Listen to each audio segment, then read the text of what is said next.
Looking across the room, the man screamed in fear at the sight of Subject 13. He turned and banged on the wall of the compartment. There was no exit. A low moan rose from the creature. It started forwards toward this welcome delivery. The sound sent a wave of goosebumps racing down Aguilar's arms. A chill crawled up his spine to his neck as he realized what was about to happen. "Davidson, what's going on? You came for a demonstration, Mr. Aguilar? This is the compound at work. This is how it spreads itself and cripples our enemy." The creature's jaws began gnashing at the air again. It shuffled toward the unarmed man, who was now cowering in the far corner of the room. It sounded like the man was praying, but Aguilar could not understand the words. Even moving at a relatively slow pace, it did not take the creature long to cross the room. As it neared, the man in the corner yelled and lashed out with a pitiful kick. The creature reached for the man even as it stumbled back from the kick. Its desperate fingers raked across the man's face, gouging small troughs in his skin.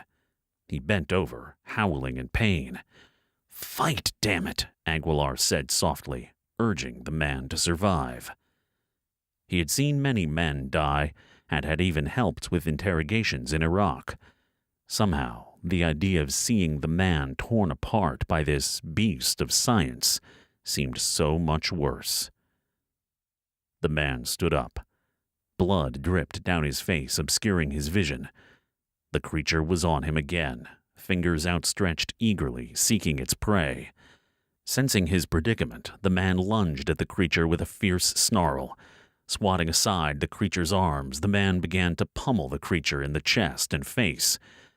The creature's hands raked the man's face again and latched onto his throat, pulling him closer to its hungry lips.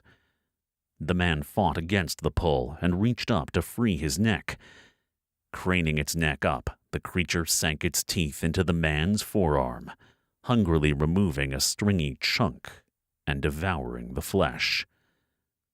A piercing scream erupted from the man, his eyes bulging in pain. He swung wildly at the creature with his good arm, but the blows were ineffective. The man couldn't stop it from ripping another chunk from his damaged arm. "My God, Davidson, that's enough," Aguilar said angrily, taking an involuntary step away from the window. Screams continued blasting out of the little speaker, along with the sound of blood splattering on the concrete floor. "Quite the contrary. Subject 13 is just getting started." Blood loss and pain quickly weakened the man as he slipped into shock. The creature overwhelmed him and began tearing into his abdomen. Contented groans and wet smacking replaced the sounds of pain. Once turned, they don't tire. They don't sleep. Only fire or a critical blow to the head can kill them. Our new compound will bring our enemies to their knees without them knowing who struck the death blow, Davidson said, smirking proudly.